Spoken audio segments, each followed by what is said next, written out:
Assalamualaikum warahmatullahi wabarakatuh. Perkenalkan, nama saya Aidan Fahira Azhara dengan NIM 20103010198. Saya dari kelas B2 semester 2 Fakultas Ilmu Kesehatan Universitas Aisyah Yogyakarta. Di video kali ini saya akan menjelaskan pemeriksaan objektif dan IPPA. Pertama-tama, di sini kita harus mempersiapkan pemeriksaan, yaitu ada alat dan pasien. Alat kita harus menyiapkan tempat tidur, handscon, pen light, stetoskop, sphygmomanometer, termometer, refleks hammer, tisu pengukur tinggi badan, dan buku catatan. Yang kedua yaitu ada pasien. Kita harus mencuci tangan sebelum dan sesudah berinteraksi dengan pasien, mengidentifikasi pasien dengan tepat, pakailah sarung tangan ketika melakukan tindakan pemeriksaan, tempatkan pasien pada tempat tidur yang berpegangan, menjelaskan tujuan pemeriksaan, prosedur pemeriksaan, hal yang akan dirasakan, dan meminta informasi konsen tindakan. Yang kedua yaitu ada pemeriksaan status gizi. Di sini pemeriksaan status gizi ada pengukuran berat badan dan pengukuran tinggi badan dan pengukuran IMT.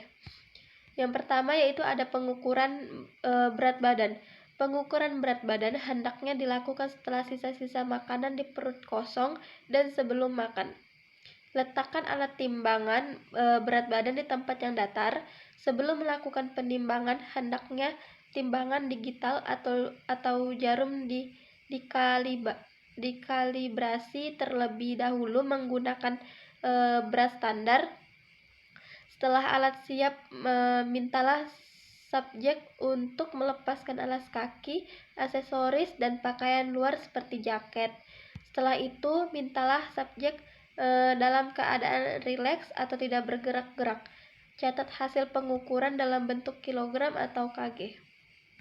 Yang kedua ada pengukuran tinggi badan, yaitu pilih bidang vertikal yang datar, pasang mikrotois pada bidang tersebut, pasang penguat seperti paku dan lakban pada ujung mikrotois agar posisi alat tidak bergeser.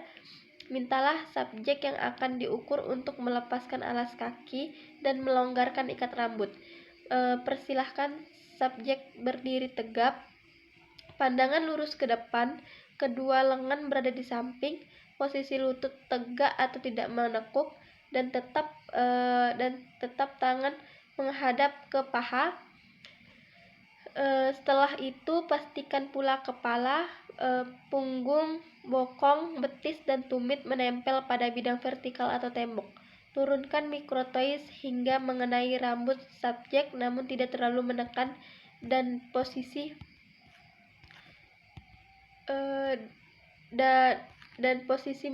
mikrotois tegak lurus, dan catat hasil pengukuran.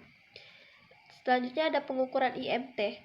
Dengan membagi angka berat badan dalam satuan kilogram atau kg dengan tinggi badan dalam satuan meter kuadrat kg per m kuadrat.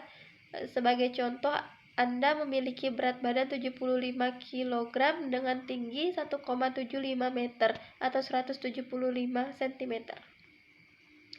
Selanjutnya yang ketiga yaitu ada pemeriksaan pada mata, yaitu tes ketajaman penglihatan, uji refraksi, tes pandang, tes slit lamp, tonometri, ultrasonografi, USG mata, analisis kornea dan retina, fluoroscopy, angiogram. Yang keempat yaitu ada pemeriksaan pada leher, yaitu regiocoli, trakea, kelenjar tiroid, dan kelenjar limfonoid. Inspeksi pada leher untuk melihat adanya asimetri, denyutan abnormal, tumor, keterbatasan gerakan dalam range of motion atau ROM, maupun pembesaran kelenjar limf atau tiroid. Yaitu selanjutnya ada pemeriksaan pada dada pasien, inspeksi apakah pola pernapasan normal, auskultasi dinding toraks dengan menggunakan stetoskop. Selanjutnya ada pemeriksaan abdomen atau perut pasien.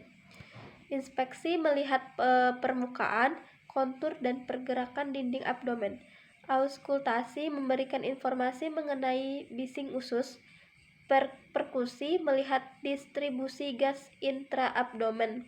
Palpasi terdiri dari palpasi ringan dan dalam. Palpasi ringan dapat menilai adanya nyeri tekanan, defense muskular, dan massa pada organ-organ. Superficial palpasi dalam dilakukan untuk menggambarkan massa intraabdomen serta adanya organomegali. Selanjutnya ada pemeriksaan ekstremitas. Inspeksi bagaimana pergerakan kaki dan kekuatan otot. Inspeksi odema bila ada lakukan pemeriksaan dengan penekanan pada daerah yang dianggap terdapat edema. Tekan selama 10 detik, lalu inspeksi varies atau simetri tidak, pergerakan bebas atau tidak, dan lain-lain. Selanjutnya ada pemeriksaan tekanan darah. Pasien diminta untuk duduk dengan tangan diletakkan di atas meja. Petugas medis lalu memasang manset alat pengukur tensi di lapangan pasien.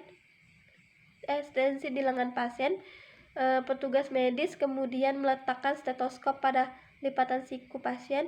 Setelah itu petugas medis akan menekan balon karet sambil mengukur tekanan darah pasien.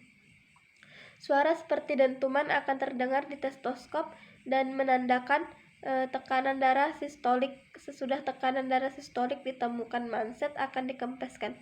Angka ketika suara dentuman hilang menandakan tekanan darah diastolik.